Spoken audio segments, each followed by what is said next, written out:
Hola, buenos días a todas y todos. Bienvenidos a esta serie de webinars denominada COVID-19 y la gestión de crisis en un mundo complejo. En nuestra primera sesión tenemos la mesa de la cooperación internacional en torno a la vacuna contra el COVID-19. Tenemos a tres invitadas de lujo para iniciar. Tenemos a la candidata doctora Thalía Rebeca Jaro. Ella es candidata doctora por la Facultad de Ciencias Políticas y Sociales de la Universidad Nacional Autónoma de México, con su tesis titulada El Proyecto Nacional del Cumplimiento de los Derechos de Propiedad Intelectual, Innovación y Acceso a Medicamentos en México, 1991-2011.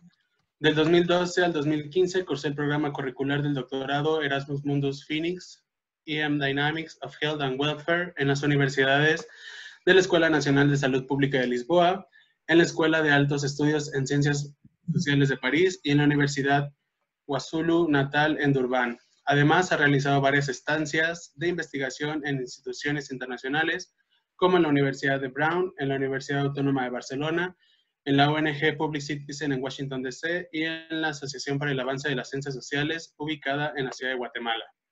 Bienvenida, Natalia.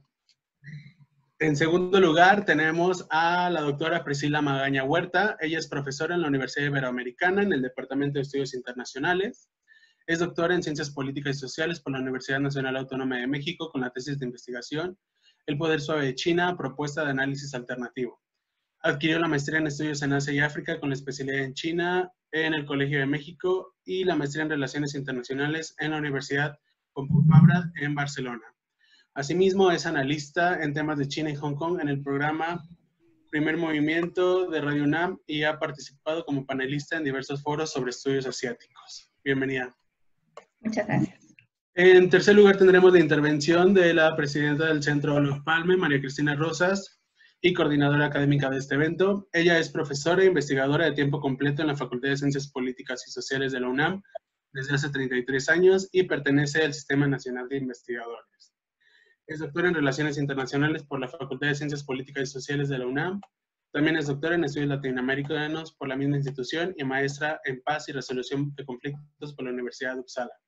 Es autora de un centenar de libros sobre negociaciones internacionales, así como en tópicos relacionados con la seguridad nacional e internacional y la política global.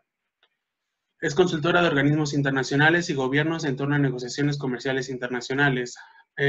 Además, es columnista en las revistas Etcétera y Alcaldes de México, en el diario Rio Grande Guardian, miembro del Consejo Editorial de Globalítica, al igual que comentarista sobre temas internacionales en 11 Noticias, en Asia Amenaza con Leonardo Curcio en ADN 40, en el canal del Congreso, en CNN en español, Sputnik News, Radio Educación, Radio UNAM y diversos medios impresos y digitales extranjeros.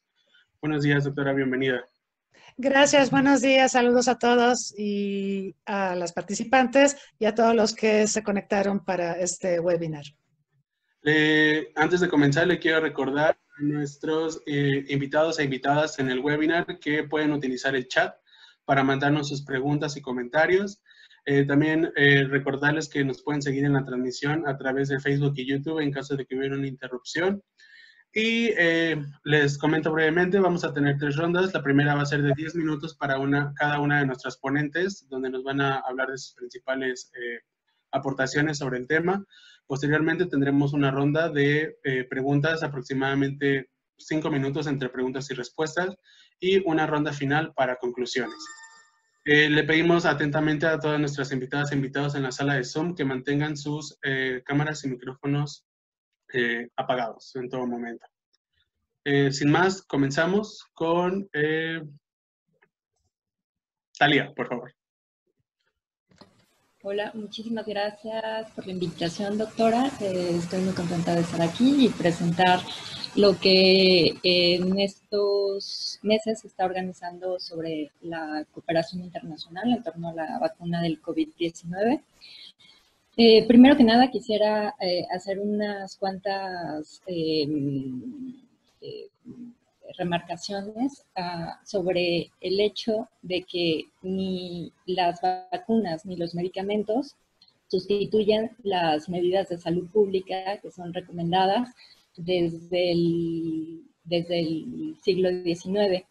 Y en este sentido, la siguiente, por favor. En este sentido, gracias, en este sentido, ni las vacunas ni los medicamentos sustituyen a las acciones de detección, rastreo de contactos y aislamiento, que son las medidas recomendadas desde el siglo XIX. Esta epidemia no hay magic bullets, como se le conoce en el término en inglés, y bueno, y entonces ante esta falta de estas tecnologías médicas, el comportamiento individual, estas cuestiones de utilizar la máscara o estar aislados, de permanecer en casa, es la única estrategia para evitar la enfermedad. Siguiente. Siguiente. No. Voy. Gracias. Espera,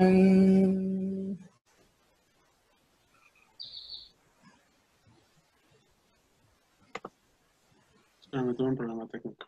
Sí, bueno. La siguiente cuestión respecto a esto, antes de comenzar a explicar la iniciativa COVAX, es que hay que cuestionar también el paradigma, porque el paradigma en el cual hemos estado en esta pandemia es que es uno militar en el cual un patógeno invade un cuerpo sano. Y la cuestión para cuestionar este paradigma, siguiente, por favor, como la declaración de Emmanuel Macron, es que los patógenos, hay ciertos patógenos que son benignos. Entonces, no es necesariamente de que el patógeno esté invadiendo el cuerpo sano, sino también habría que replantearnos el hecho de que los humanos, o sea, hemos estado invadiendo ciertas fronteras ecológicas y a través de esta invasión que hemos hecho a la naturaleza, no es que ellos están invadiéndonos, sino que nosotros hemos invadido sus hábitats. Esto replantearía el hecho de que no solo es un fenómeno biomédico, en el sentido de que no solo es una cuestión de que tenemos que encontrar la vacuna y que tenemos que encontrar medicamentos, sino también que tendríamos que empezar a plantearnos el hecho, nuevas alianzas, ¿no? O sea, para tener una salud integral, en el sentido de que no solo tendrían que haber doctores, sino también ambientalistas, veterinarios, antropólogos, y que la vida del ganado, la vida del ecosistema, también es la salud de la comunidad. En este sentido, bueno, ya hay varias iniciativas como One Health, que es respaldada por la OMS, ¿no? Y van en ese sentido. Ahora sí, bueno, nada más quisiera cuestionar este paradigma o replantearnos el hecho de que no solo es una cuestión biomédica, sino también tendríamos que empezar a pensar la cuestión social. Y ahora voy a plantear algunas líneas sobre lo que se ha estado manejando en torno a COVAX y el nacionalismo de tecnologías médicas por otro lado, ¿no? Entonces, en cuanto al hecho de que, bueno, hay diferentes, siguiente por favor, se están gestando diferentes iniciativas para buscar una vacuna. En este momento hay 6 que se encuentran en ensayos clínicos y hay una que ya ha sido aprobada en China. Entonces, de estas 6 iniciativas, las 3 que están más avanzadas son las que ya se encuentran en ensayos clínicos con 15,000 pacientes.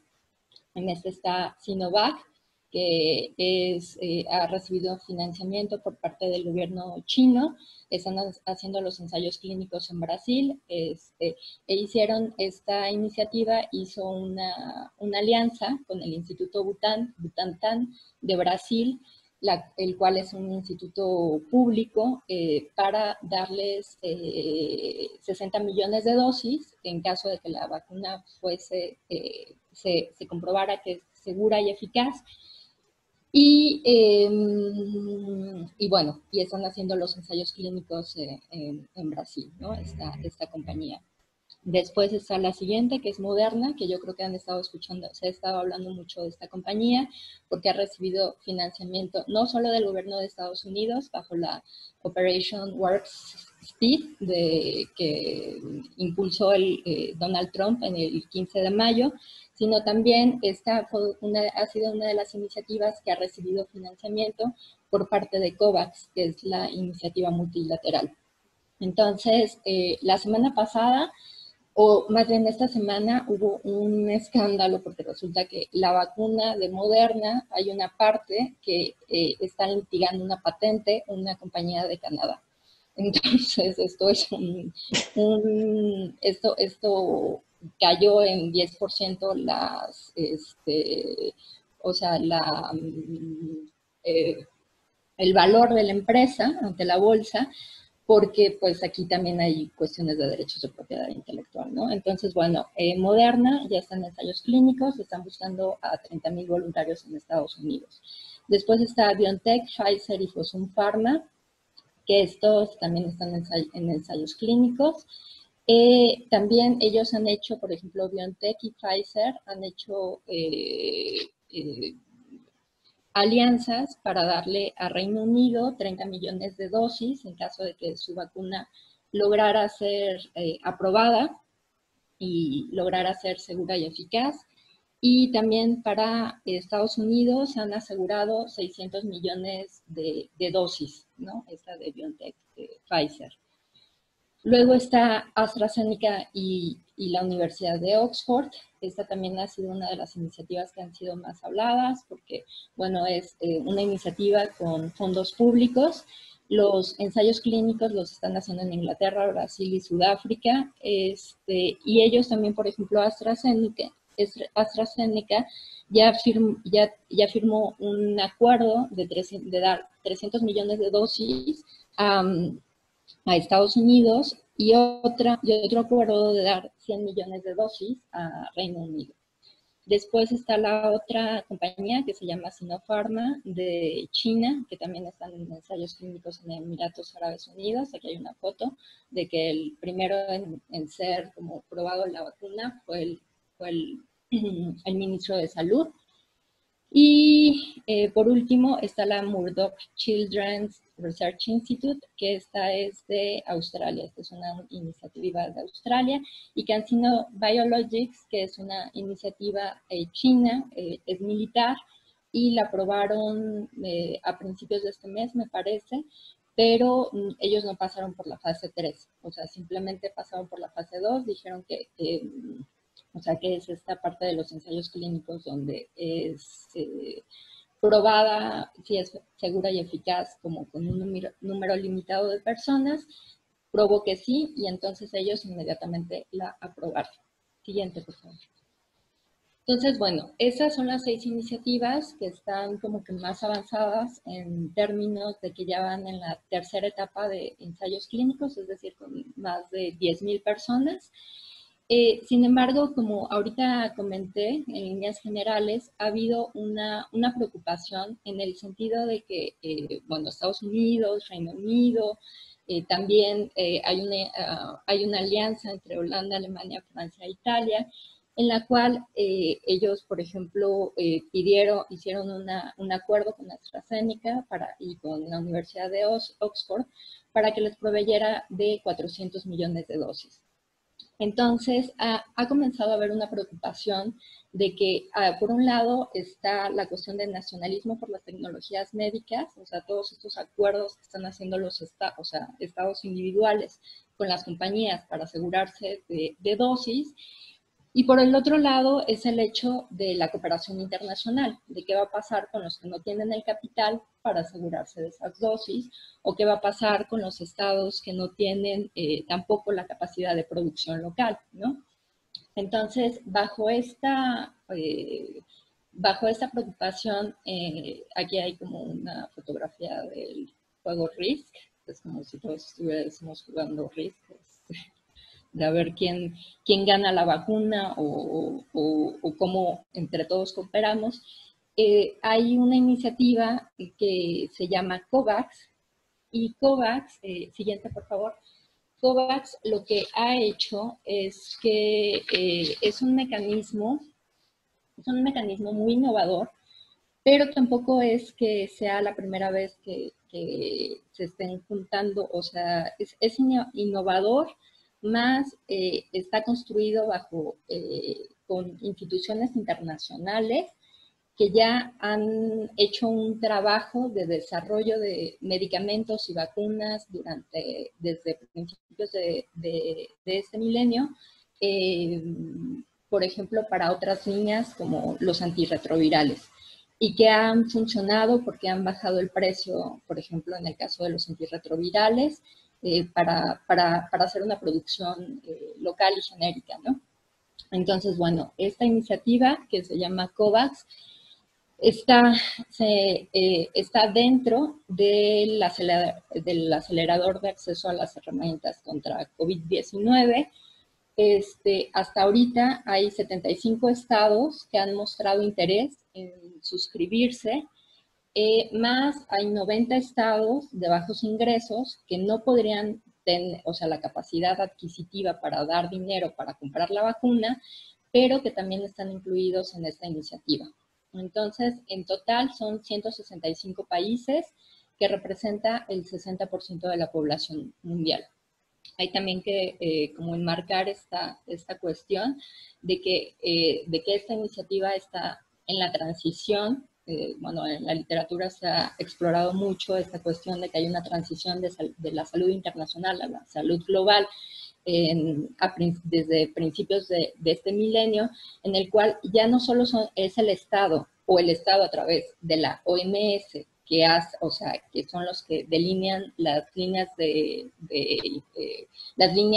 salud internacional, sino que también ya hay más actores en la arena internacional, como por ejemplo las filantropías, como por ejemplo las organizaciones no gubernamentales, como por ejemplo, y en filantropías, por ejemplo, ahí entra Bill y Melinda Gates, que también han dado dinero para este tipo de iniciativas, ¿no? Entonces, bueno, ¿cuáles son las intenciones los objetivos de COVAX? Bueno, el primero es distribuir 2.000 millones de dosis a finales del 2021 sin importar la capacidad de pago. Entonces, en estos 2.000 millones de dosis significa que a cada estado le va a tocar 20% cada estado va a tener acceso a 20% de dosis de vacunas con respecto a su población. Entonces, y esto, hasta cubrir el 20% de su población, y esto primero es en términos para cubrir a los trabajadores de salud, y después para cubrir a grupos con comorbilidades, y después, bueno, ha habido también allí como un debate sobre el hecho de que ha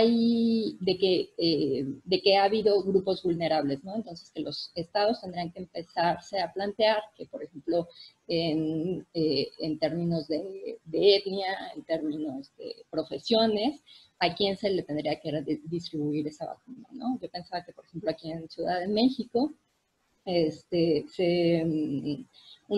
entre las profesiones con mayor mortalidad han sido choferes y han sido jornaleros, ¿no? Entonces, que para esas personas tendrían que estar incorporadas en ese 20% de la población más vulnerable. Después, entonces, en estos 2.000 millones de dosis, además, 950 millones de dosis van para países de altos ingresos, y medio altos, que en este caso México se encuentra en medio alto, 950 para bajos y medio bajo, y 100 para situaciones humanitarias. En esto de situaciones humanitarias se refiere al hecho de que en el caso de que haya así brotes infecciosos incontrolables, como ahora en Brasil, entonces para ellos van mayores dosis, ¿no? Bueno, entonces, de esto, a ver. 3 minutitos, por favor. 3 minutitos. Ok. Se pretende que haya 10.000 millones de dólares Entonces, la cuestión aquí es que los estados, o sea, cuando, por ejemplo, México ha mostrado interés en añadirse, inscribirse a esta iniciativa, tendría que destinar una cuota, tanto para financiar la investigación y el desarrollo, ahorita explico, hay una serie de CEPI, es el que está seleccionando cuáles son las iniciativas a las que hay que darles dinero.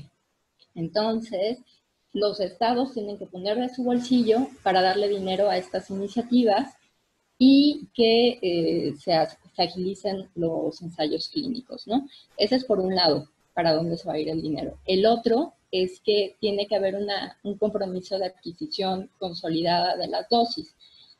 Es decir, si al parecer son, creo, en agosto, tienen que dar el 15%, o sea, si sí están interesados, tienen que dar el 15% del total de las compras que recibirían al final de cuando se encuentre esta vacuna, ¿no?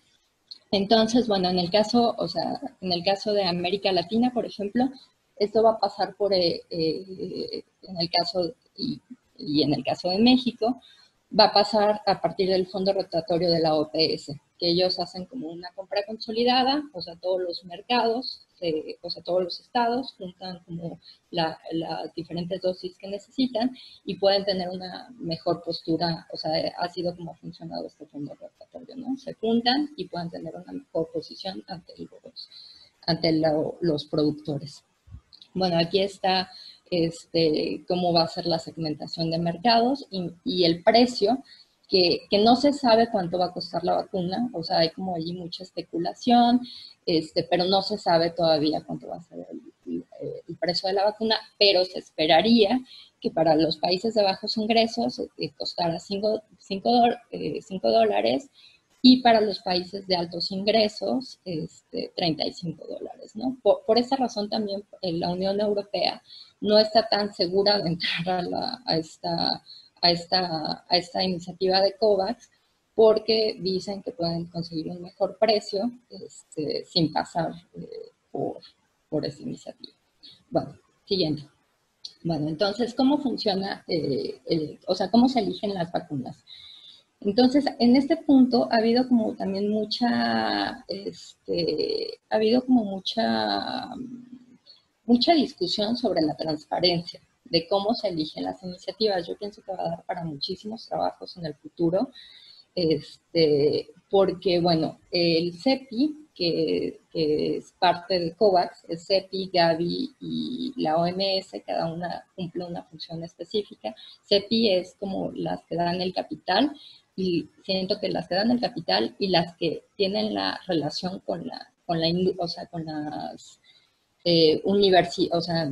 universidades y con los productores, ¿no? Entonces son los que han elegido las 9 iniciativas,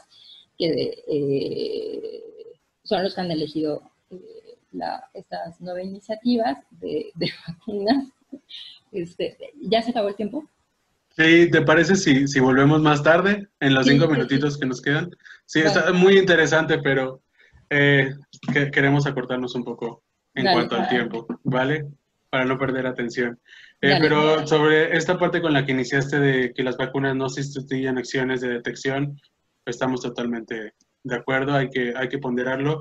También esta pregunta que arrojas, ¿no? De quién debería recibir la vacuna, o sea, quiénes son los que están teniendo mayor mortalidad y sobre todo la especulación, ¿no? Creo que también es una pregunta una observación que nos queda a todos.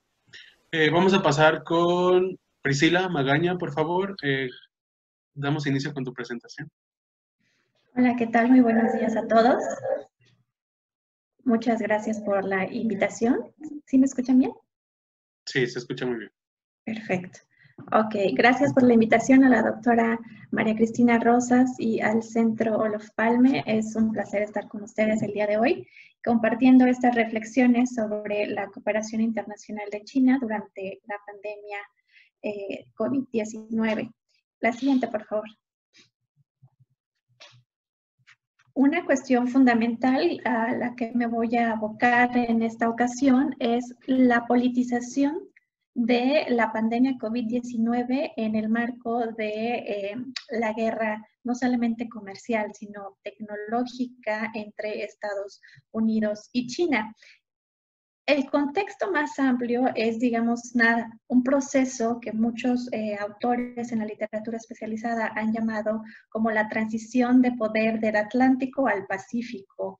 Hemos visto cómo en teorías de transición de poder, este estado en el que el hegemón teme alguna variación en el equilibrio del poder, suscitan este tipo de conflictos y tensiones que, como hemos visto desde hace ya un par de años, desde la administración del presidente Donald Trump, se han agitado y exacerbado a un nivel no solamente retórico, sino ya práctico en las estructuras económicas, y que se ha movilizado también en las estructuras ideológicas, sobre todo con instrumentos de poder suave, como lo vamos a ver un poco más adelante.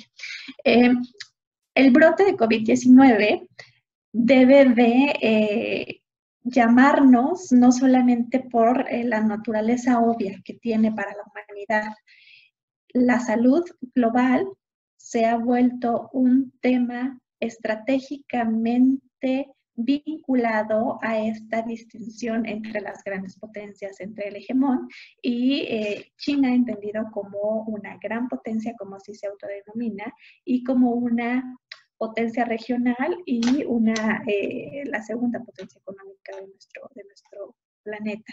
En ese sentido es como debemos nosotros entender la retórica del presidente Trump cuando se dirige a la participación, si así podemos llamarle, de China en el surgimiento del brote del COVID-19.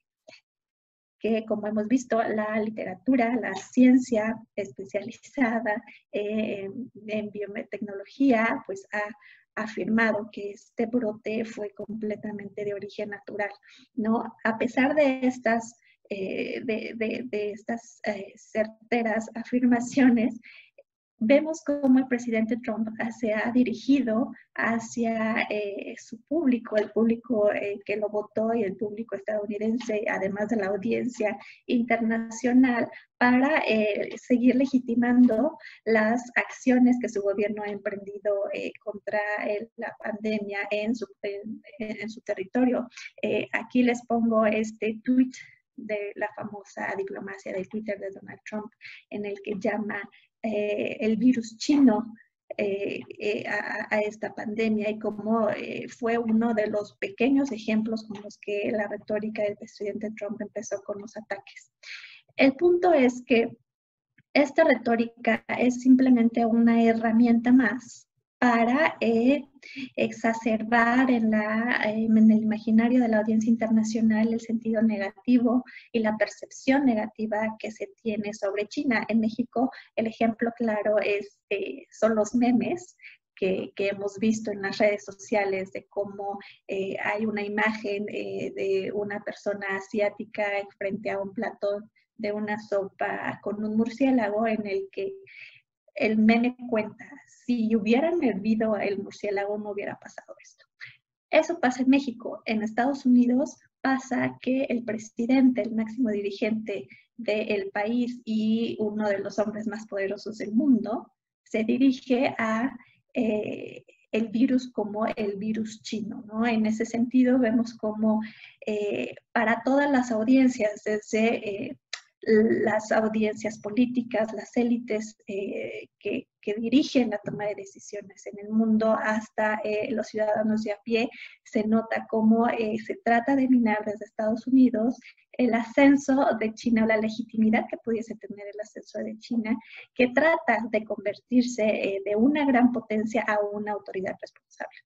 Es fundamental esta categoría de autoridad responsable en el sentido que, como lo vamos a ver un poco más adelante, China ha estado tratando de cambiar en el discurso, en el consciente colectivo de la comunidad internacional, su imagen.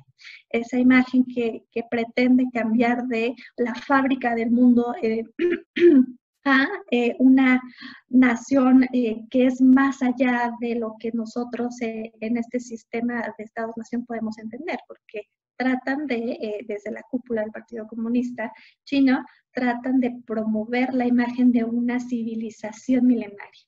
Y es importante considerarlo en el sentido de que, el anterior, por favor, en el sentido de que este concepto de civilización milenaria pues tiene connotaciones también de que para que una comunidad se pueda considerar una civilización necesita tener o contribuir con conocimientos científicos y tecnológicos. China ya es conocida en la historia por sus aportaciones por la pólvora, la imprenta, el papel, pero además en el contexto en el que nos estamos abocando, la vacuna o una de las vacunas contra el COVID-19 va a ser uno de esas aportaciones civilizatorias que China está tratando de proveer al mundo. En ese sentido, no solamente el otorgamiento de estas facilidades que ha dado para la compra y exportación de insumos médicos, sino también la vacuna están siendo promovidos como productos de cooperación, en la cooperación sur-sur y también como bienes públicos globales. La siguiente, por favor. En ese sentido, nosotros vamos a analizar por qué es que China está implementando absolutamente todos los recursos e instrumentos de su diplomacia pública, del poder suave, de la cooperación internacional para posicionarse como una autoridad responsable. Este periodo histórico de la pandemia COVID-19 es una ventana de oportunidad sin igual para la diplomacia china y para la administración del presidente Xi Jinping, debido a que si nosotros lo vemos en un enfoque macro de geopolítica internacional, la vacuna es un recurso clave. Como ya lo mencionó la maestra Thalía en su presentación, podemos nosotros ver cómo el mundo se ha dividido en los clásicos polos de poder.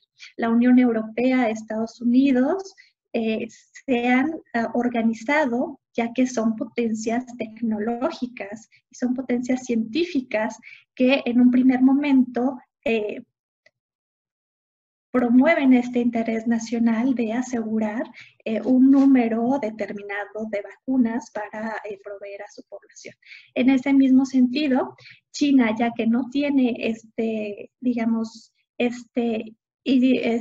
posicionamiento en estas áreas del mundo, porque simplemente no existe la necesidad de Estados Unidos o de China para apoyarse de las contribuciones tecnológicas de China, bueno, entonces China se mueve hacia otros polos de poder, América Latina y África, para,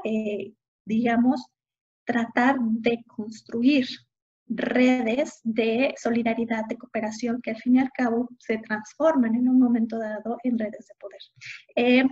En el caso específico de América Latina, vimos cómo en días pasados se llevó a cabo la videoconferencia entre la CELAC, los miembros de la CELAC y China, precisamente para abordar los retos de la COVID-19. Y vemos como países como Barbados, Chile, Colombia, Costa Rica, República Dominicana, Ecuador, Panamá, Perú, Trinidad y Tobago y Uruguay se reunieron en esta conferencia presidida por México, por tener esta presidencia rotativa de la CELAC, y por China. Y es importante ver cómo a manera de manual, casi, implementaron todos los lineamientos que los líderes en China construyeron en el llamado Libro Blanco para la lucha contra la COVID. Han tomado las medidas una a una para, diseñar los lineamientos de cooperación internacional y poder suave que China está construyendo para, diseñar y potenciar estas redes de poder. ¿A qué me refiero? Uno de los proyectos más importantes de China actualmente para potenciar su presencia en las estructuras económicas internacionales es el proyecto de la iniciativa Un Cinturón, Una Ruta. En este foro, en esta videoconferencia, ha quedado plasmado en el acuerdo conjunto, en el comunicado conjunto, perdón, cómo es que China y los miembros de la CELAC que participaron están de acuerdo en que se conforme esta comunidad de salud bajo la ruta de la seda de la salud. Además, han mencionado que están de acuerdo en fomentar la ruta de la seda digital y la tecnología. Entonces, esto, digamos, viene de la mano con que China ha ofrecido que la vacuna sea un bien público global. Esta vacuna, que como hemos visto en la presentación de la maestra Thalía, no es una, sino son dos vacunas que están en la fase 3 y que está siendo testada, probada, perdón, en Brasil, ¿no? Y como también vemos cómo estas sinergias de China con México y otros países de América Latina como Brasil están siendo estratégicamente diseñadas precisamente en esta lógica de construcción de relaciones de poder. En ese sentido entendemos el poder suave no solamente como esta facultad de atracción, sino como un poder ideológico y relacional que funciona no solamente dentro de China, sino también fuera. Nosotros en ese sentido entendemos cómo es que China pudo ser capaz de estructurar y de construir un edificio, un hospital, perdón, en 10 días para su población. Estas medidas tratan de consolidar en el consciente de la comunidad china que su gobierno es una autoridad responsable, es una autoridad legítima que vela por la salud, que es uno de los valores más importantes de la humanidad. Y en ese sentido, con la vacuna como bien público global, China también está tratando de reforzar su identidad como autoridad responsable. Es por esto que llamo a esta pandemia de COVID-19 como una gran oportunidad para la diplomacia china y para la política exterior de China para construir y cimentar esta identidad de autoridad responsable. En México lo podemos ver con ciertos instrumentos de cooperación sur-sur en el puente aéreo México-China. Es una cuestión fundamental que nosotros debemos reconocer cómo la diplomacia mexicana se ha diversificado y ha logrado estar en estrecho contacto con Estados Unidos y con China sin que esto implique un conflicto para el Estado mexicano. Y vemos cómo se han rendido frutos y el puente aéreo es un ejemplo de cómo el poder suave de México y cómo el poder suave de China pueden funcionar con las mejores sinergias. Y bueno, en ese sentido, mis conclusiones son que el COVID-19 es uno de los escenarios, si lo vemos en términos de geopolítica, es un escenario más en el que nosotros podemos estudiar esta dinámica de grandes potencias. Y tal vez no este año, ni el siguiente, ni 5 años, pero tal vez podamos ahora construir cómo es que estas transiciones de poder o estas dinámicas de transición de poder se están construyendo y sobre todo en un contexto tan difícil como la pandemia. Muchas gracias. Gracias a ti, Priscila, por tus interesantes aportaciones de relacionar esta parte del COVID-19 con la búsqueda de la vacuna y la política internacional. Esta lucha entre Estados Unidos y la República Popular China, cómo Donald Trump ha estado ocupando esta diplomacia de lo que le llaman la diplomacia del tweet para desinformar más que nada a la población y crear un sesgo, ¿no?, hacia el pueblo asiático. Vamos a dar paso a nuestra última expositora. No sin antes, le quiero lanzar una pregunta a nuestras y nuestros invitados sobre los temas que estamos tratando.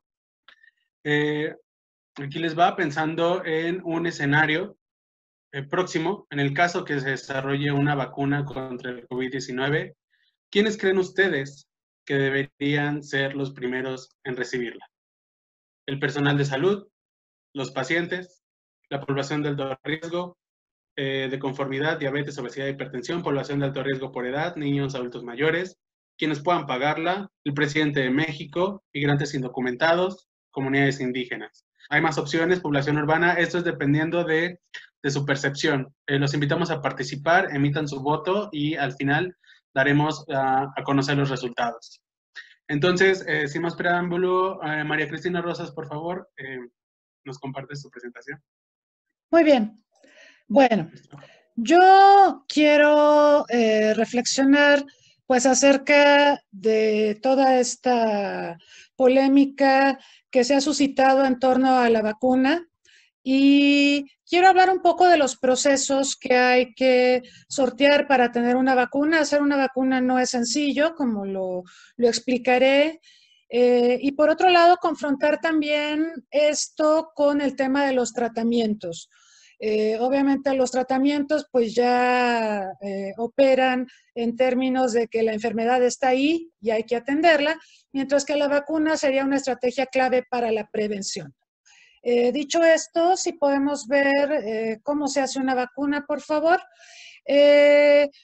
La manera de hacer una vacuna, como pueden observar en esta transparencia, que pues también está disponible en el portal de la UNAM, que pues tiene información muy valiosa respecto al coronavirus y en general respecto a medidas que deberíamos adoptar para mitigar la progresión y la incidencia de la enfermedad.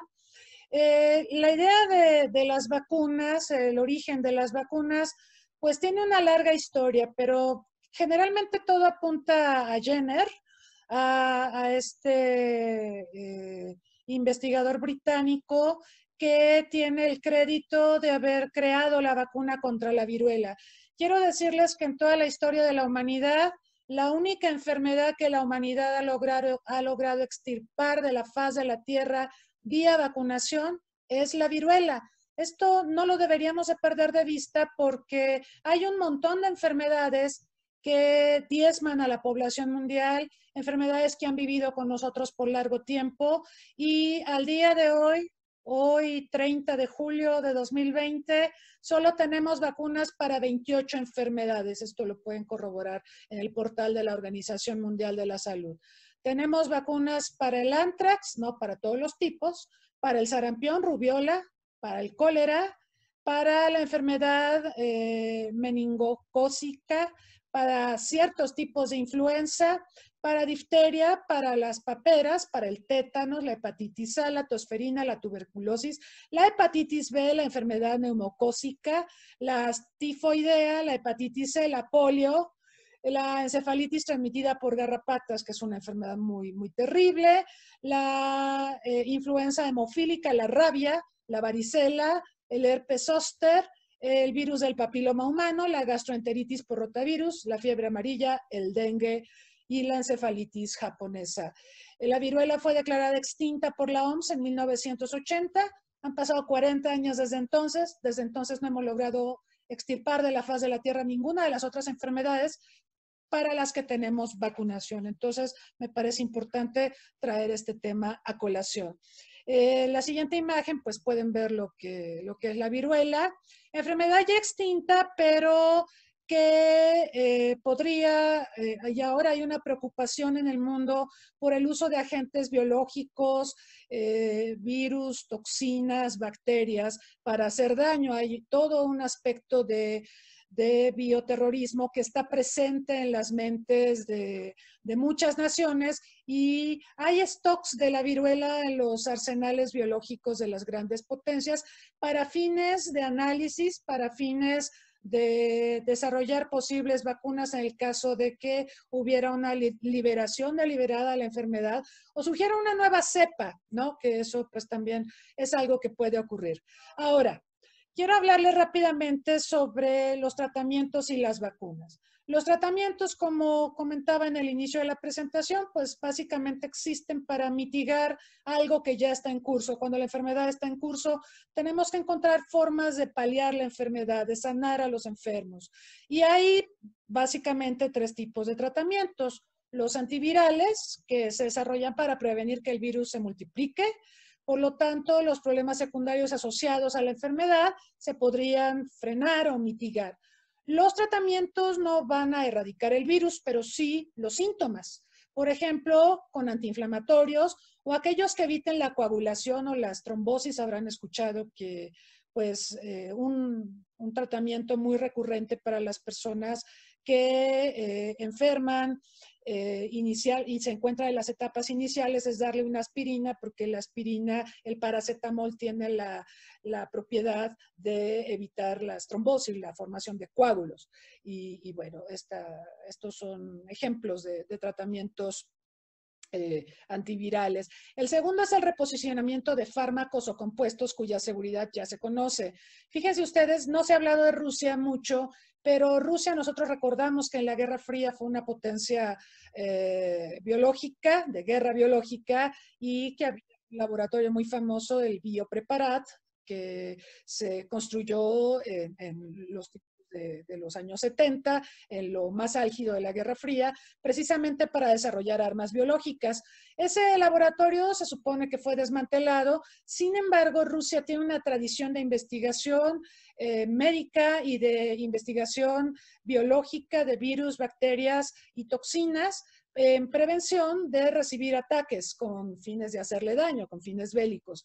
Así que, bueno, Rusia actualmente cuenta, y yo creo que este es un remanente de su Biopreparat de la Guerra Fría, cuenta con tratamientos para enfrentar el coronavirus, porque cuando en 2002-2003 se desarrolló el SARS en Asia y cuando en esta década que acaba de pasar se desarrolló el MERS, el síndrome respiratorio agudo severo de Medio Oriente, que es otro coronavirus muy letal.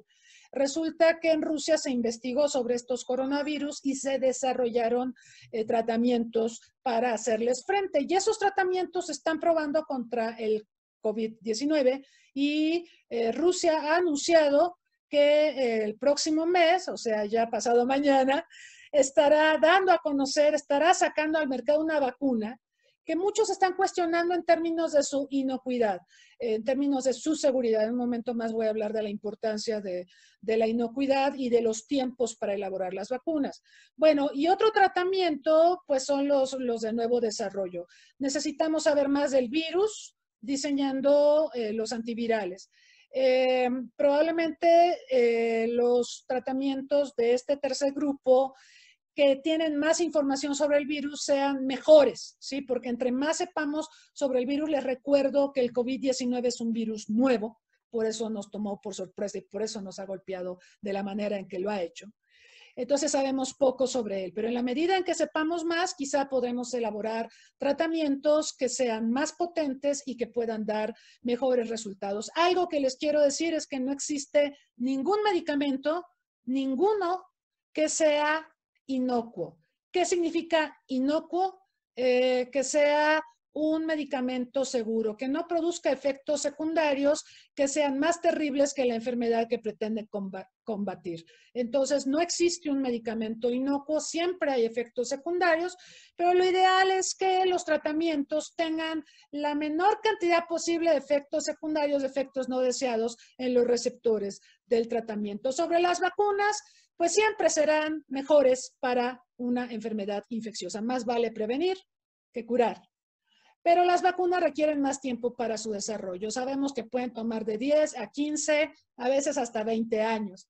Quiero comentarles que cuando el VIH-Sida irrumpió en el mundo en la década de los 80, en Estados Unidos se habló mucho de que en 2 años se tendría la vacuna para el VIH-Sida. Incluso ustedes ubican al doctor Fauci, que siempre acompaña al presidente Trump y se ríe mucho de él. Y bueno, yo entiendo que se ría mucho de él porque pues Trump ya ven cómo es.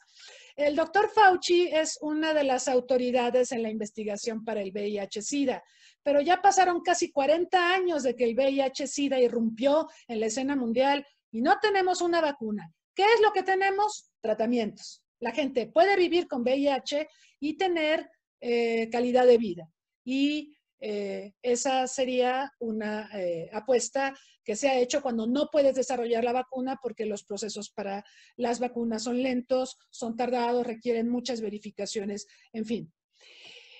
También las vacunas son buenas porque no solo combaten síntomas, sino también la transmisión, por lo cual pues sería muy deseable tener vacunas. Un tratamiento es mucho más viable en el corto plazo. Yo creo que todos estamos pues muy preocupados por tener acceso a algo que nos permita seguir adelante con nuestras vidas y si llegáramos a contraer la enfermedad, y yo sé que algunos de quienes nos están viendo la han contraído, pues que puedan superarla en las mejores condiciones posibles. Entonces, mientras no haya vacuna, lo que tenemos en el corto plazo son tratamientos. ¿Por qué? Porque los tratamientos son relativamente sencillos de elaborar, insistiendo en el tema de que conocemos poco sobre el COVID-19. Vamos a necesitar generar mucha más información, compartirla, para poder tener tratamientos más eficaces. Pero un tratamiento requiere simplemente un cultivo celular. ¿Ven al ratoncito de esta imagen? Pobrecitos ratoncitos, ¿verdad? Como ellos comparten un genoma 95% idéntico al humano, pues son las especies preferidas para probar vacunas y tratamientos, pues prácticamente para la mayoría de las enfermedades que golpean al ser humano. Una vacuna, pues sí requiere procedimientos de pruebas de laboratorios, hay que infectar al ratón, hay que ver cómo se comporta, hay que desarrollar los antídotos, inocularlos en el ratoncito, ver cómo se comporta, y es un proceso que toma mucho tiempo.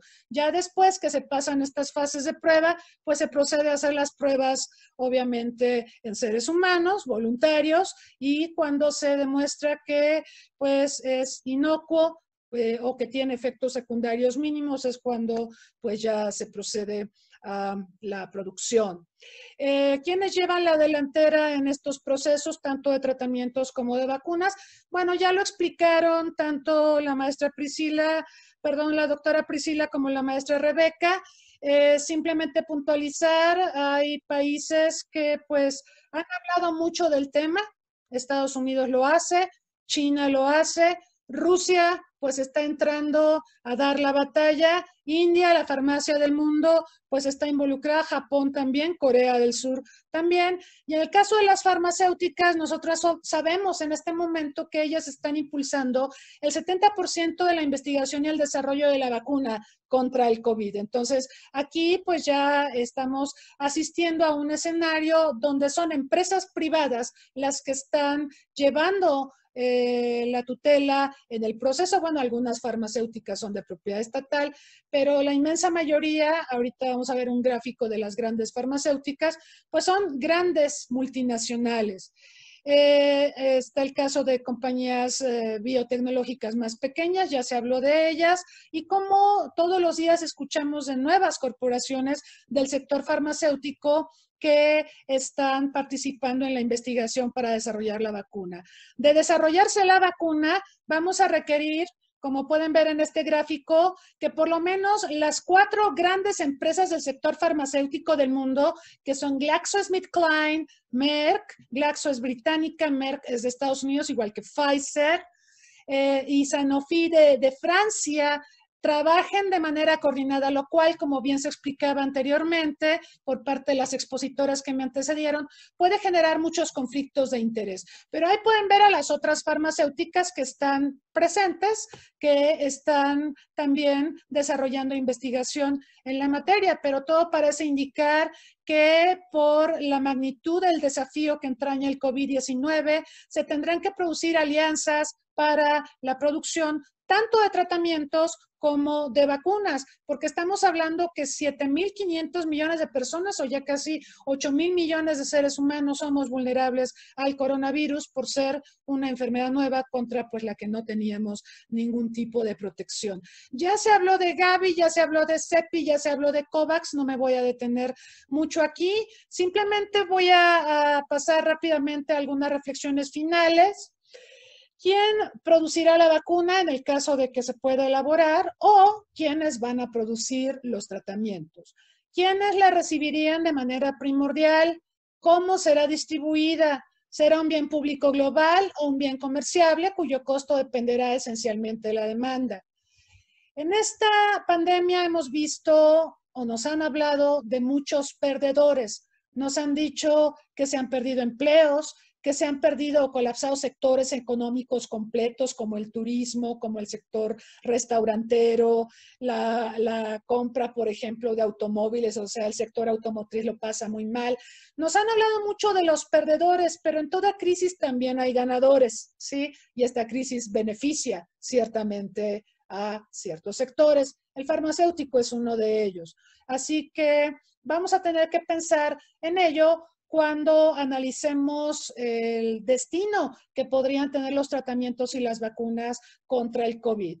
Y bueno, hemos visto también una especulación en las bolsas de valores por parte de las farmacéuticas. Cuando Moderna dijo que desarrolló un prototipo de vacuna que generaba anticuerpos en las personas en quienes se probó, subieron sus acciones de inmediato en las bolsas de valores. Entonces vamos a ver también mucha especulación financiera alrededor del tema de la vacuna.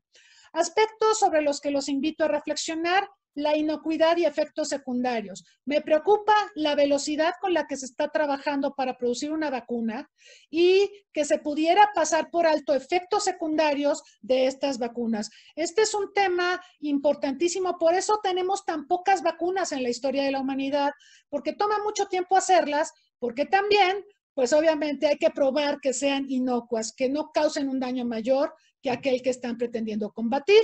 Por supuesto, hay decisiones políticas, hay enfermedades de larga data, la enfermedad de Chagas, para la que no tenemos una vacuna. Tenemos el cáncer, no tenemos una vacuna, tenemos tratamientos, pero no hay una vacuna. El VIH-Sida, como comentaba, no tenemos una vacuna, a pesar de que es una enfermedad de casi 40 años que llegó a nuestras vidas. Entonces, ¿por qué no hay una vacuna? Puede ser por razones políticas, porque el mercado potencial para desarrollar una vacuna, como ocurre con Chagas, no es atractivo, es un mercado de países pobres, de consumidores de bajos ingresos, o puede ser también por el tema de la inocuidad, de que sean seguras, de que no provoquen efectos secundarios indeseados. Hay que medir, por lo tanto, el porcentaje de efectividad. Algo que no se ha debatido es el tema de los fenotipos, ¿sí? Ustedes habrán escuchado que se descifró el genoma mexicano y que en el genoma mexicano se encontraron genes, yo los rebauticé como los genes gorditos, no es que los genes sean gorditos. Lo que pasa es que en los genes, en el genoma mexicano, encontramos evidencia de que hay una predisposición de los mexicanos a padecer obesidad, ¿sí? Esos son los fenotipos, cierta predisposición genética a padecer enfermedades. Pregúntense, voy a moverme al gráfico que tenemos a continuación. Pregúntense por qué si en el mundo la tasa de letalidad del COVID es de 3.91, ¿por qué en México es del 11.10? ¿Por qué de cada 100 mexicanos que se enferman, 11 mueren? ¿Sí? ¿O por qué en Reino Unido de cada 100 británicos que se enferman, 15 mueren? ¿Por qué? Hay muchas explicaciones, el perfil demográfico, el estado de los servicios de salud, pero también hay un tema que no se ha abordado y yo los invito a reflexionar y conocer más al respecto a propósito del fenotipo, del genoma mexicano, del genoma británico, del genoma ruso, en fin. Aguas, reflexionen sobre esto con el movimiento antivacunas. A lo mejor, con todo este esfuerzo que están realizando las farmacéuticas y demás, a lo mejor tenemos la vacuna, pero ¿qué vamos a hacer con los que dicen que vacunarse no es bueno? Seguramente ustedes conocen, yo conozco mucha gente, que cuando viene la influenza, cuando viene el frío, dice, ay, no me voy a vacunar porque me enfermo. Y eso es parte del pensamiento antivacunas. Por supuesto, hay movimientos antivacunas todavía más preocupantes, el famoso círculo bíblico que dice que mejor hay que enfermarse para que el cuerpo desarrolle sus propias defensas y que lo que no te mata te hace más fuerte, tararí, tarará. Y el movimiento antivacunas ha sido muy fuerte con el sarampión. Ustedes saben que ya mucha gente no vacuna a sus hijos contra el sarampión porque piensan que si los vacunas contra el sarampión van a sufrir taras o van a padecer idiotez. Hay todo un movimiento anti-sarampión, antivacuna sarampión, respaldado en estas absurdas suposiciones. Entonces, tenemos un movimiento antivacunas con el que vamos a tener que lidiar si llegamos a desarrollar la vacuna contra el COVID-19 o las vacunas contra el COVID-19. No podemos dejar de lado las teorías conspiratorias, ya hace un momento la doctora Priscila hacía alusión a ellas. No olvidar las enfermedades olvidadas. Hoy todo es COVID-19. Por ejemplo, ahorita se está produciendo una escasez de antirretrovirales porque las farmacéuticas están volcadas a la investigación y al desarrollo de la vacuna y de los tratamientos contra el COVID-19. Bueno, y como dirían por ahí, ¿y las demás enfermedades, APA?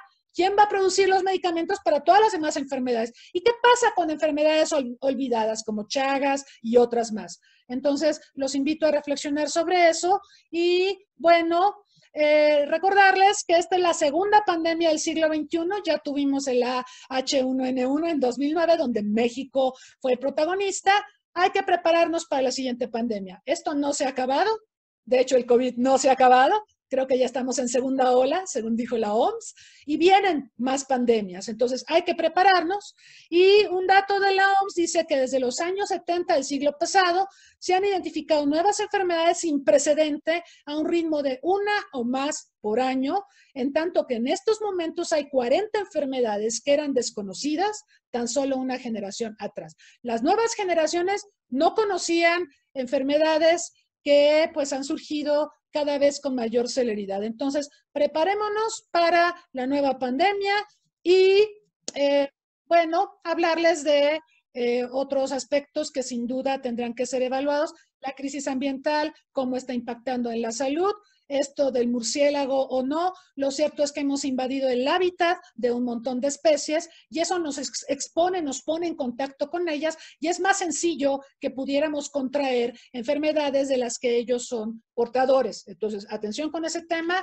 Y dos cosas más, con esto termino. La cooperación internacional en materia de salud pública en medio de la crisis del multilateralismo.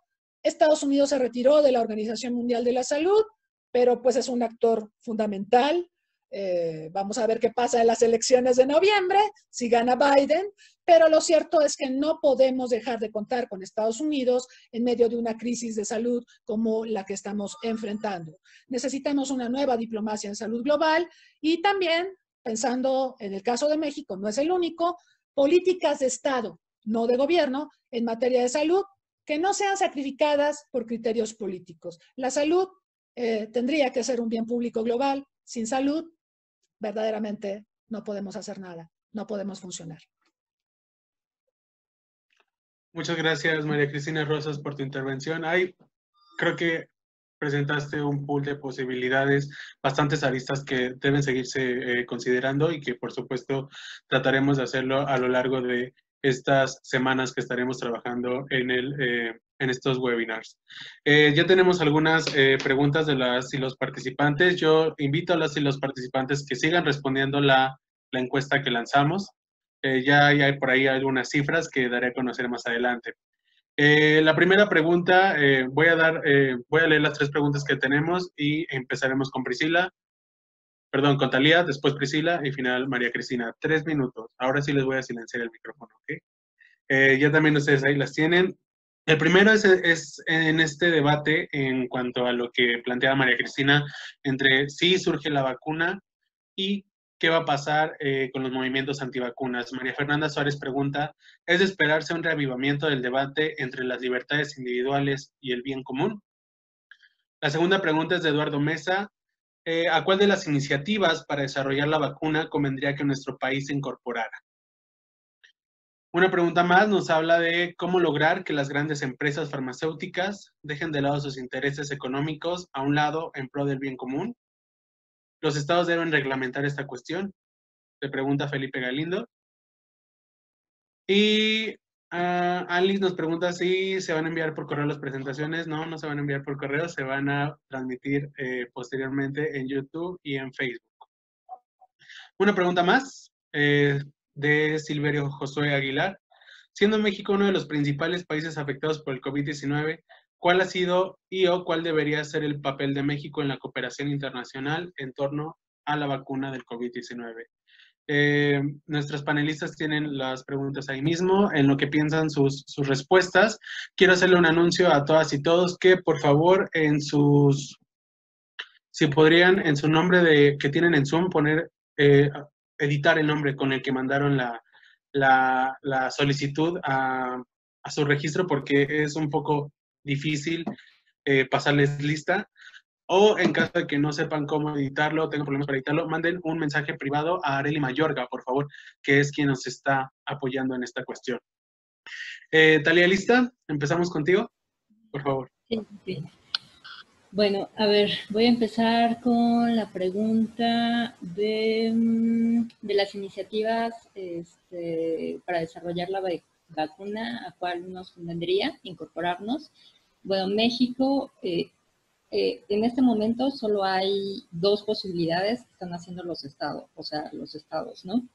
Por un lado es firmar con las compañías farmacéuticas acuerdos de suministro, o sea, los estados, por ejemplo, Estados Unidos dentro de la operación Warp Speed, dio dinero a Moderna, ha dado dinero a AstraZeneca, a cambio de que les den ciertos millones de dosis, ¿no? Esa es la primera estrategia. La segunda estrategia, que es la de cooperación multilateral, es esta iniciativa COVAX, que está en el seno de Naciones Unidas y que es el hecho de que los estados muestran una carta de interés de adscribirse a esta con la responsabilidad de dar, de hacer compras adjudicadas, ¿no?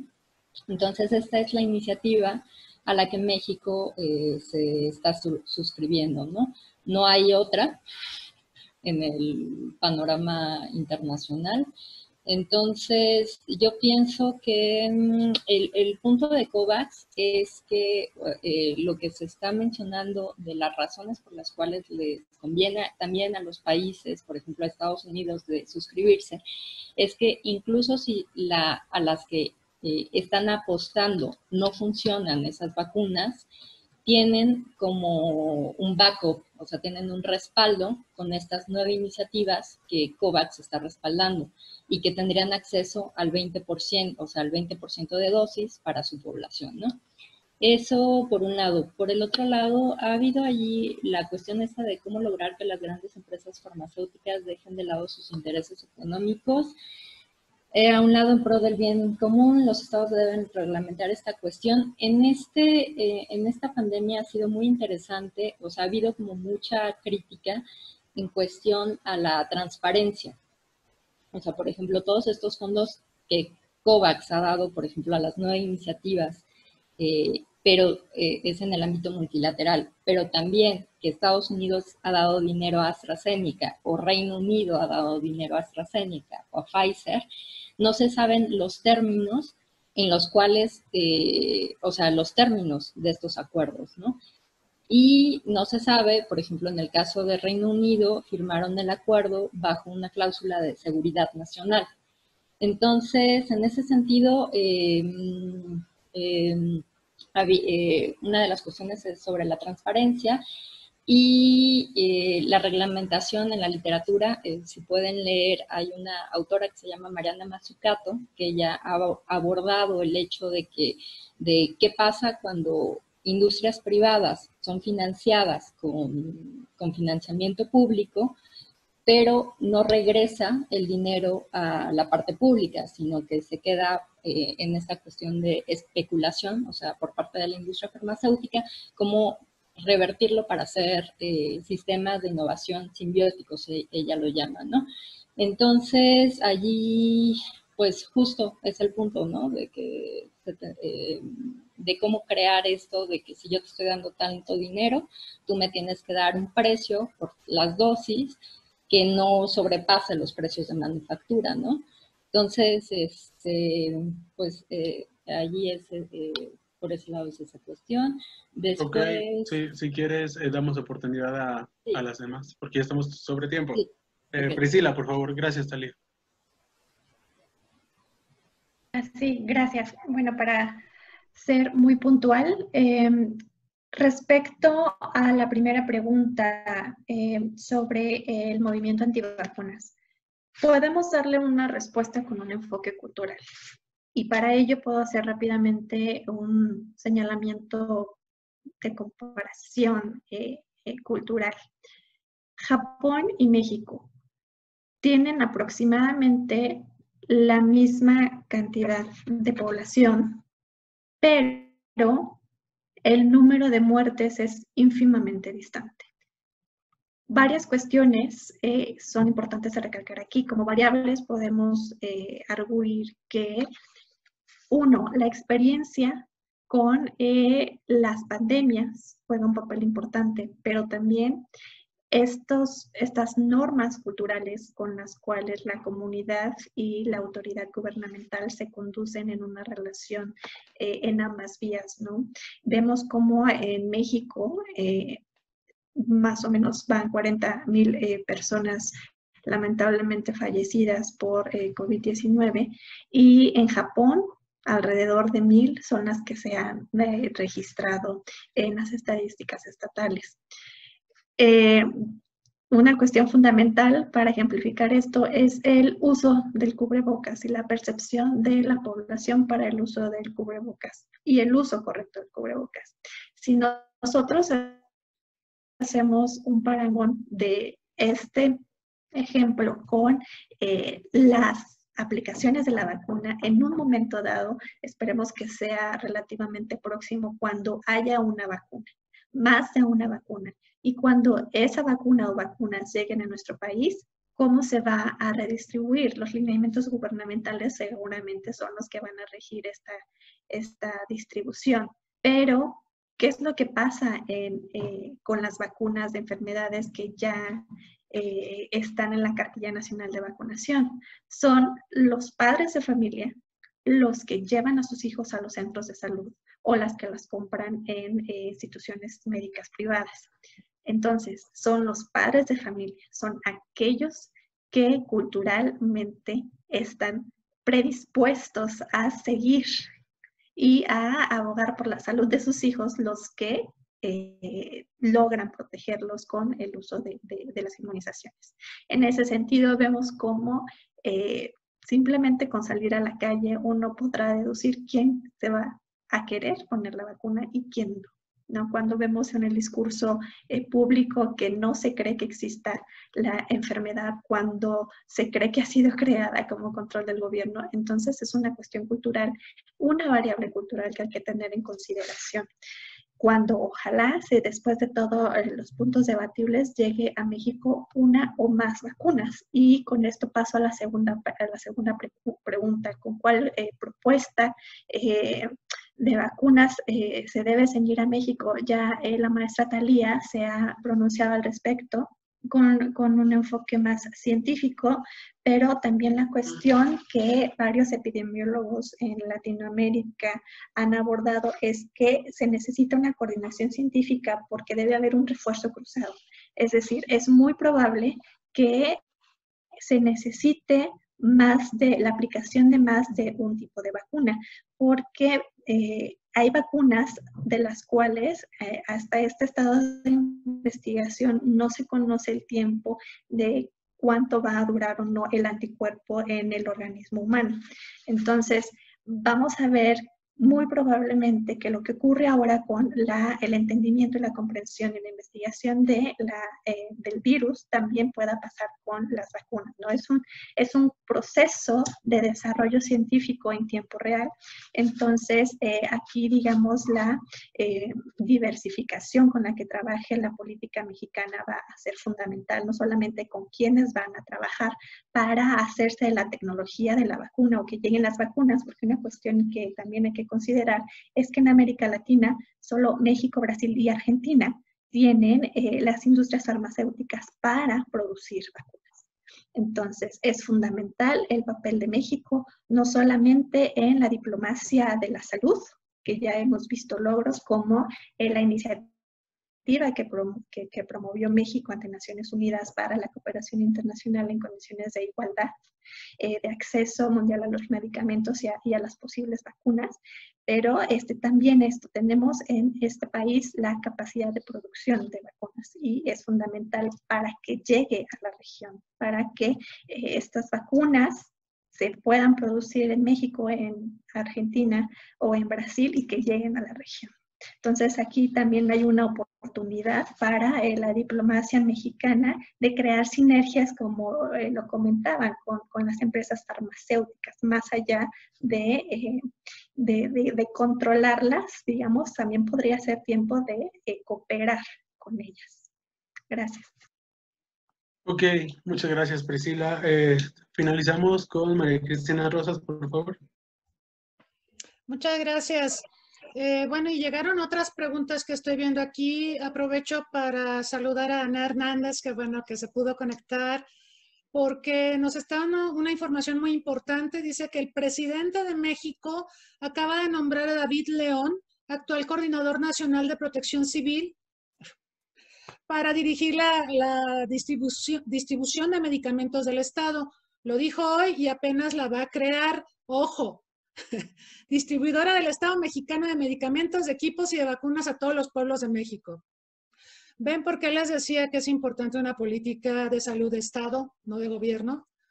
Hemos tenido que improvisar mucho porque el coronavirus, para nuestra mala suerte como país, llegó en momentos en que estábamos en transición del sistema de salud, ¿sí? ¿Se acuerdan del Seguro Popular y de la creación del INSABI? Y se acuerdan también que se tomó la decisión de combatir las corruptelas en el tema del abasto de medicamentos y vacunas. En esa transición estábamos cuando llegó el COVID. Entonces, el COVID llegó cuando nuestro sistema de salud estaba muy maltrecho, muy vapuleado, donde se estaban haciendo pues una serie de cambios y obviamente pues no hemos podido dar la respuesta que se hubiera esperado.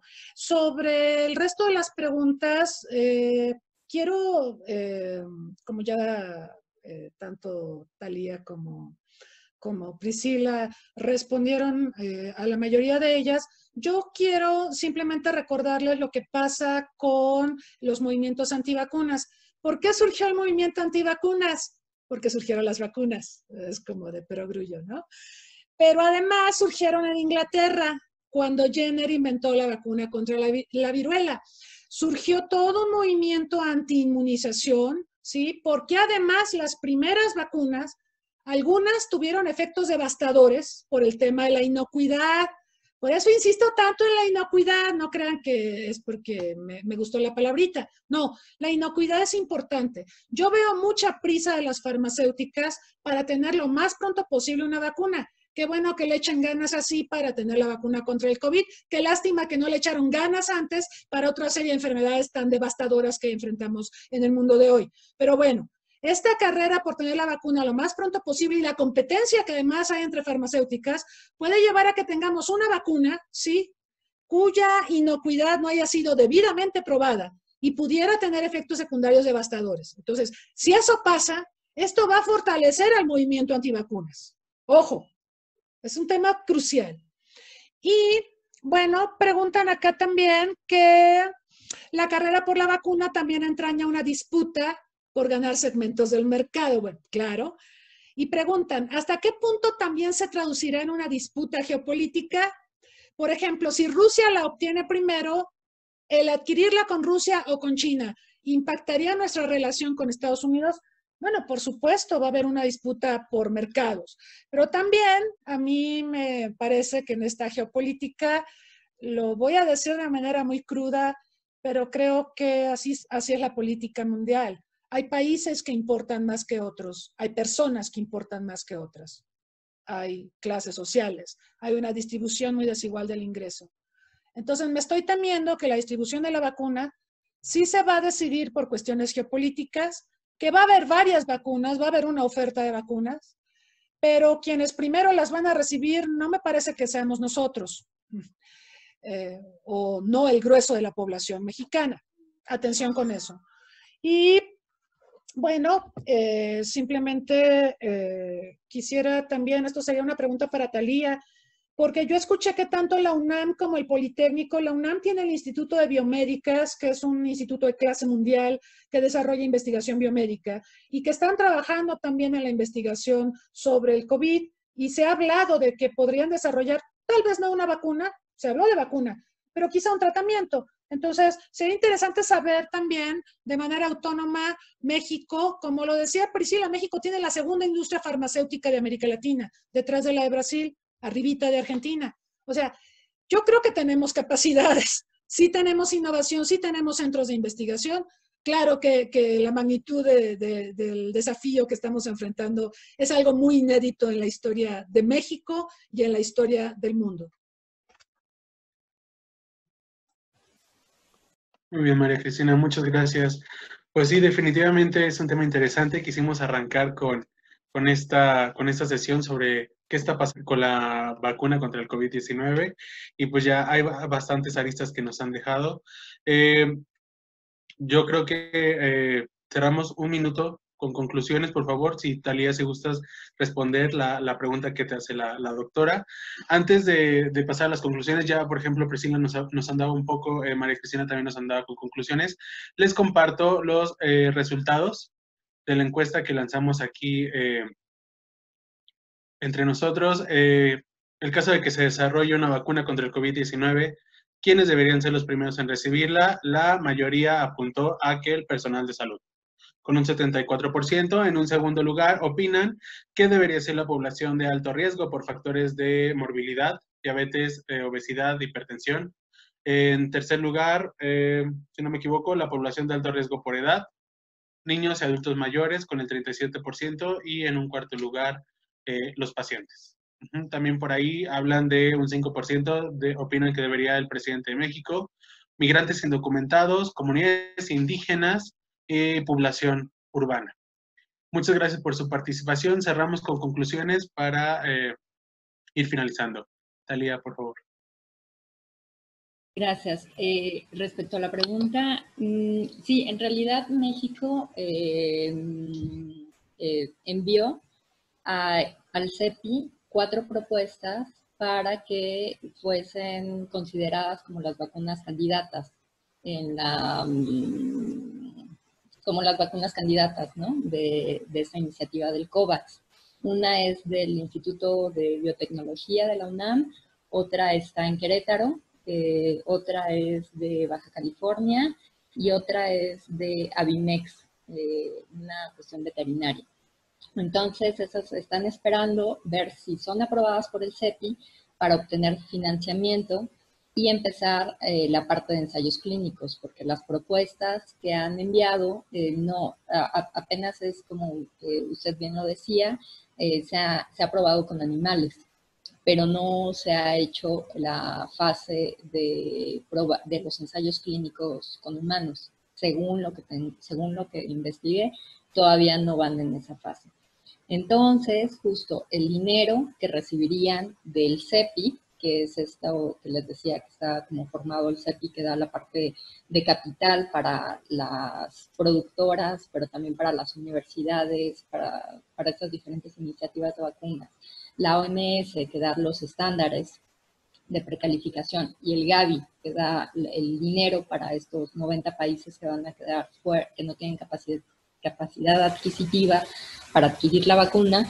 Entonces, bueno, está allí la propuesta de la UNAM. No se sabe, yo no tengo mayor información de en qué va, de si ya prosperó o no. En la iniciativa está muy bien porque hay de diferentes países, o sea, hay universidades, está la Universidad de Queensland en Australia, y justo ha sido como que la intención es que estén en diferentes países, que sean vacunas con diferentes métodos, o sea, que sea de una dosis, de 2 dosis, para que se pueda adaptar a la distribución, ¿no? O sea, no es lo mismo aplicarla en un campo de refugiados que aplicarla a una persona que vive en una ciudad, ¿no? Entonces, este diferente tipo de iniciativas se está apoyando por parte del CEPI, y bueno, eso es lo que yo, hasta donde tengo entendido, allí va la iniciativa de México. Y sí, es cierto, yo también comparto con que México fuimos los primeros en producir la vacuna de polio en América Latina. Entonces, que tendría que haber una en la década de los 60, ¿no? Incluso la exportábamos a 65 países. Entonces, el punto del COVAX sería que no solo fueran que tendríamos que empezar a pensar que no solo fueran estas nueve universidades, estas 9 productores y universidades, sino que también dieran la tecnología una vez que estuviera, que se comprobara que fuese segura y eficaz, que se diera la tecnología a productoras locales, ¿no? O sea, productoras en México, productoras en Brasil, productoras en Argentina, y así que hubiesen muchos productores para poderla generar mayores cantidades, ¿no? Pero esto solo sería capaz de hacerse a través de la transferencia de tecnología, pero como bien les dije, ha habido como estos acuerdos no son transparentes, entonces no se sabe cómo el CEPI está llegando a estos acuerdos con estas iniciativas que está financiando. Entonces ahí es una de las cuestiones que quedan por hacer como mayor eco en la prensa para que no se quede así. Okay. Y ya, eso es. Okay. Muchas gracias, Telia. También me preguntan si nos puedes compartir tu correo en el chat, porque por ahí tienen algunos comentarios, sí, si eres tan amable. Priscila, ¿algunos comentarios, conclusiones finales? Claro que sí. La COVID-19 ha evidenciado la naturaleza de la humanidad y también de las relaciones internacionales. Judith Butler nos habla de lo que para los seres humanos en este contexto de pandemia es la vida vivible. Cómo nosotros definimos lo que es una vida que se merece la pena vivir, que nosotros elegimos vivir. Y aquí entra un debate entre el beneficio individual y el bien público. Lo mismo pasa en las relaciones internacionales. Hemos visto cómo el discurso lascivo del presidente Trump ha sido minado por el propio máximo dirigente de la Organización Mundial de la Salud, casi a un mismo nivel de retórica franco, directo. Ha parado estas estas nocivas aseveraciones de Trump de que ha sido mal dirigida la lucha contra la COVID desde Naciones Unidas. Y por otro lado, también se ha evidenciado que estos intentos de Estados Unidos, y no solamente intentos, sino las acciones de Estados Unidos para accionar sus estrategias y sus alianzas alrededor del mundo contra China, han tenido también sus bloqueos. Hablo en particular de Australia. Hemos visto cómo el gobierno australiano apoyó esta iniciativa para una investigación exógena fuera de Naciones Unidas sobre el papel de China en el surgimiento, el origen de la COVID-19. Pero también hemos visto cómo en recientes días Australia, después de una reunión con Estados Unidos, ha dicho que tampoco está dispuesto a exacerbar de manera negativa la relación que tiene con China. Después de todo, es su principal socio comercial. Entonces, la pandemia es global, así tal cual como lo dice su nombre. El tratamiento que se le dé tiene que tener en máxima consideración a la cooperación internacional. Y vemos cómo a pesar de estas acciones de Donald Trump para minar este enfoque multilateral y sobre todo en el que ha regido Naciones Unidas, ha tenido sus contraposiciones. Va a ser muy interesante, ojalá nos toque a nosotros, pero tal vez en 50 años podamos nosotros ver en retrospectiva qué es lo que pasó y cómo pasó, sobre todo si este multilateralismo en este contexto específico pudo más que la administración de Donald Trump. Gracias. Ok, muchas gracias, Priscila. María Cristina, por favor. Muy rápidamente, sí, coincido con que esta crisis creo que ha sacado lo peor de muchos, ¿sí? Y es una crisis que no va a poder resolver un país o una comunidad en lo individual. Habrán visto que yo he estado haciendo un recorrido del manejo del COVID en distintos países. He revisado el caso de Nueva Zelanda, un país pequeñito a quien Jacinda Ardern puso en el mapa mundial por el manejo que hizo de la pandemia. Pero lo cierto es que Nueva Zelanda solita, así chiquitita y allá en los confines del mundo donde está, muy poco va a poder hacer para resolver esta encrucijada en la que nos encontramos. En este sentido, pues yo apelo a la cooperación internacional. Yo creo que los políticos van y vienen, a veces tenemos peores políticos, ¿no? Estoy pensando en Brasil, con Bolsonaro, que se enfermó incluso del COVID y sigue afirmando que el COVID es una gripita, ¿no?